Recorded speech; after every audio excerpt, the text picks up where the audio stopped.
বাথরুমে ছবি উঠে গেছেন এইসব ঠিক না বুঝলেন।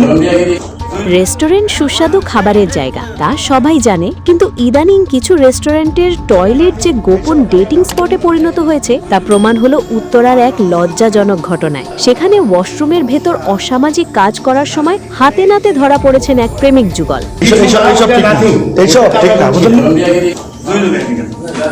ভেতরে দীর্ঘক্ষণ সময় কাটানোয় রেস্টুরেন্ট কর্মীদের সন্দেহ হয়। এরপর দরজা খুলতেই বেরিয়ে আসে আপত্তিকর আসল দৃশ্য। তবে ধরা পড়ার পর লজ্জায় মাথা হেট করার বদলে ওই তরুণী যে সাফাই গাইলেন তা শুনে সবার চোখ চড়ক গাছ। তিনি দাবি করলেন তারা নাকি ভেতরে শুধু ছবি তুলতে ঢুকেছিলেন। বাথরুমের দরজা বন্ধ করে দুজনে মিলে কিসের ফটোশুট চলছিল? জনতার এমন প্রশ্নে আর কোনো জবাব ছিল না তাদের কাছে। বাথরুমে